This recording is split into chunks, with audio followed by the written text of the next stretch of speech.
อันวะ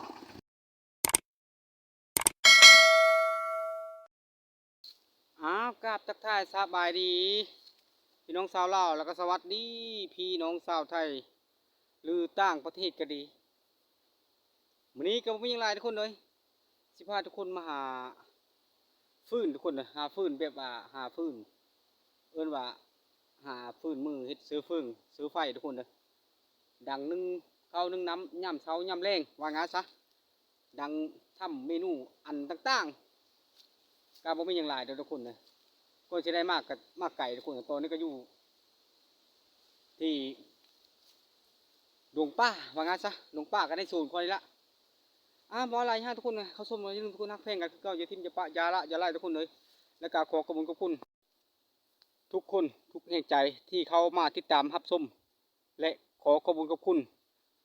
ทุกคอมเมนต์แล้วก็ทุกติดตามทุกคนเลยว่าก็ไม่อย่างไรมีแต่คำขอบคุญขอบคุณนี่แหละทุกคนเลยแล้วก็เข้าชมทุกคนหมดทุกท่านขอโทษขออภัยทุกคนเลยตอนนี้ก็คือว่าทุกคนนะมาหาพื้นแล้วก็เอาจักที่คอยซ้อมแปลงทำอะไรแล้วก็ค่อยกะเอามือแปลงอยู่บ้านทุกคนว่าจะมาปั้นมันก็บ่ได้ปั้นก็เลยมาหาพื้นอยู่ตามหายตามโซนเนี่ยทุกคนเลยมาว่าอะไรจะหันคนไปหาพื้นซะก่อนหาพื้นกับบ่ไก่เดี๋ยวทุกคนหาเที่ยวนี้ละ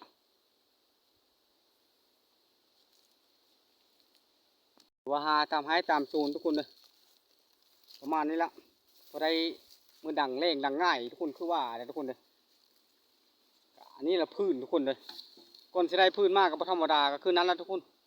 ได้เบะได้หาบทุกคนเลยประมาณนี้หรือว่าประมาณนี้พื้นกับทุกคนเลย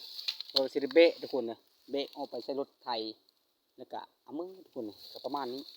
ถ้าหากภาพบริษัทก็ขอโทษขออภัยทุกคนเลยว่าอะไรฮะทุกคนเลยเบะพื้นก่อนถือว่าเบะมาทางพื้นแล้วก็มากองไว้นี่ทุกคนเลยกองไว้นี่แล้วก็รถไถมาเอาทุกคนก็ประมาณนี้การหาพื้นฮาโลก็บรรยากาศพลจะตกบ่ทุกคนจังใดมีลมแล้วก็มีเมฆทุกคนเลยลมก็แห้งอยู่ทุกคนเลยแดดลม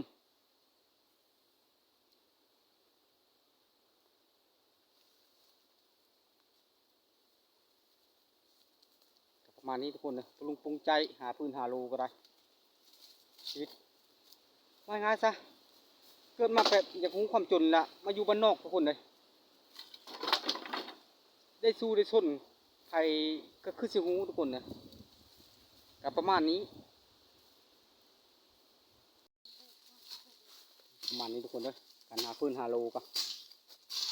บ้านคอยเราบ่มีแม่บะเตาพุ่งเตาแก๊สทุกคนเลยได้ใช้ไม้ละเป็นตัวแทนเกี่ยวกับดังพื้นดังไผ่บ่ได้ใช้เตาพุ่งเตาแก๊สทุกคนเลยบ่เคยหูทุกคนเลยประมาณนี้เตาพุ่งเตาแก๊สนะถือว่าได้ดังพื้นโอเคละ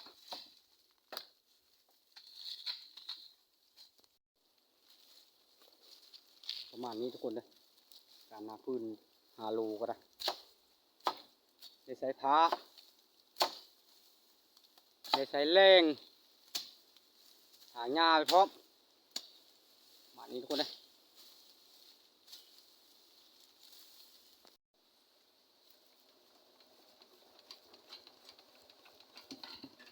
มานี้จะมาติดเบื้องจักทุกคนเลยจักเก็บพื้นได้แล้วกันนะจักจะได้จักรถไทยนี่ก็ติดโดนจังได้ทุกคนเลย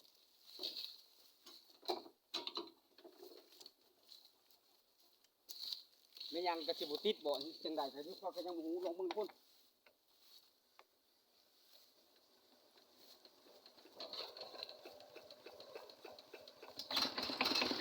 แล้วก็แค่ทุกคนเลยเอาไปดิไปเก็บพื้นรถก่อนทุกคนเลยถือว่าพอรถมาแต่กระท่อมน้อยก็มาเอาพื้นทุกคนนะมีแต่เก็บพื้นขึ้นใช้รถทุกคนกับประมาณนี้นะพื้นกับประมาณนี้ทุกคนนะมือดังก็ได้พื้นที่สำนี้แหละคือแบบสำนี้แหละพื้นทุกคนนะกับบลงบลายหรือว่าพันยาเขาก็ยังขนอยู่ทุกคนประมาณนี้แล้วก็พื้นจะเลยกับมือแล้วทุกคนประมาณนี้นะ อย่างอื่นก็บ่มีทุกคนเลยตามเขาคิดนี่เอาจักปั้นมันสับปะหลังมือซ้อมมือเปลงเลยทุกคนเลยหันบ่เปลงคือว่าล่ะว่าก็บ่เป็นเปลงภรรยาเขาเป็นแต่ว่าเป็นแล้วก็ยังบ่คืนทุกคนเลยเก็บพื้นใช้รถก่อนทุกคนในบ้านนี่พื้นทุกคนในบ้านน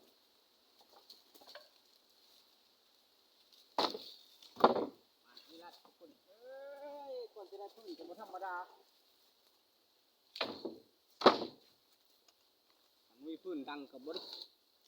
มีเมนูทำได้เมนูแต่ละเมนูก็เป็นย้อนพื้นนะทุกคนเลย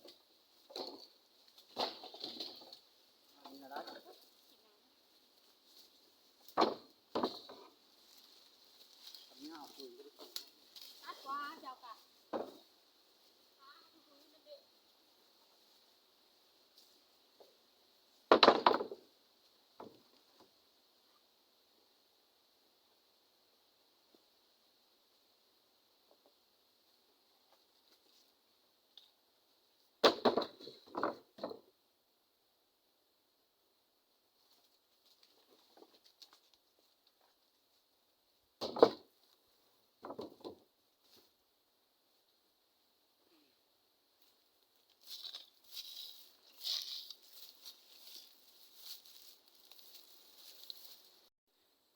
ถือว่าคนพื้นกับรถกาประมาณนี้ทุกคนเลยถือว่าเรียบร้อยหรือแต่มัดภรรยาเขายังมาเกือบอยู่ทุกคนเลยยังปรุงปรุงใจมาอยู่ทุกคนมีแต่เอาขึ้นแล้วก็มัดแล้วก็มือเท่านั้นแหละทุกคนเลยเมื่อเราบอก4,000รถอะไร วายก็ได้รถละพันวายเอามากินเล่งเลยทุกคนเลยดีดขามัดรถก่อนทุกคนเลยมัดพื้นก่อนถือว่ามัดพื้นก็เรียบร้อยทุกคนเลยถือว่ายังถ้าภรรยาค่อยมาก่อนจะได้มือทุกคนเลยกับประมาณนี้การพื้นฮาโลก็ได้หรือว่าซ้ำนี้แหละทุกคนเลยชีวิตคนของคนบ้านนอกคลองนากับบ่มีอย่างไรดอกถือว่าทางมือก็คือนี่ทุกคนตอนนี้ก็ลมพัดหุยอยู่ทุกคนเอ้ยมานี่ทุกคนเลยถ้าภรรยาค่อยมาก่อนทุกคนกลับบ้านภรรยามาทุกคนเลยเพิ่นมาตา5,000วายการนี้ทุกคนเลยตามเบิ่งได้เก็บผักเก็บหญ้ามากินแรงเพิ่นยังเอาหูมันทุกคนเลยมือนึ่งมือแกงกินบ่จังใดประมาณนี้ทุกคนมาหายมาโซนกันเก็บเอาเพิ่นไม่ขนมบ่จังใดกับยำหูทุกคนบ้านนี้ก็เกมทุกคนเลยภรรยาเขาก็ขึ้นขับพื้นทุกคนตามเบิ่งนี่ได้จับจักทุกคนเลยบ่มีหยังหลายถือว่าขึ้นเรียบร้อยแล้วก็ลุยทุกคนบ้านนี้มีแต่กลับบ้านอย่างเดียวไปทุกคนกลับบ้านก่อน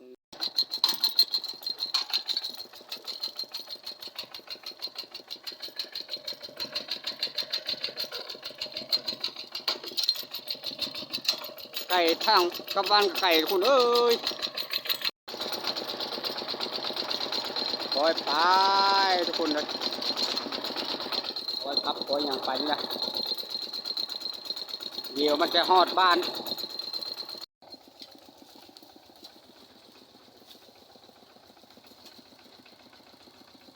ธรรมดาทุกคนมันสิฆ่ามันจะไกลทุกคนเอ้ย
ก่อนสิฮอดบ้านก็บ่ธรรมดาทุกคนเอ้ย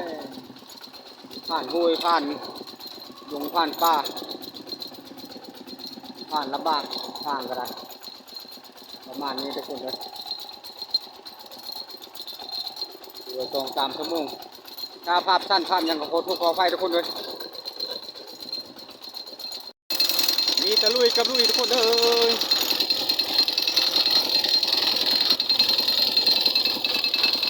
ขึ้นผู้ลงหอมขึ้นหอมขึ้นผู้ลงหอมอยู่ทุกคนเลยก่อนจะฮอดบ้านนี่ครับคือว่าแล้วรถมาข้างทางก็มาหาเก็บมะกอกก่อนทุกคนเลยเด้อมาเก็บมะกอกมือตำแจ่วตำจุก่อนทุกคนเลยอยู่สิเลยมะกอกนี่ก็ได้งูกินเบิดเลยทุกคนเอ้ยมะกอกเห็นแล้วทุกคนเลยมะกอกทุกคนเอ้ยเอามือตำส้มตำแจ่วมือตำ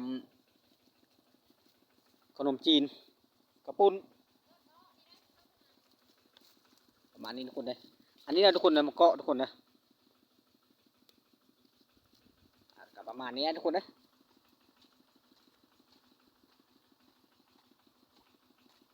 เห็นบอก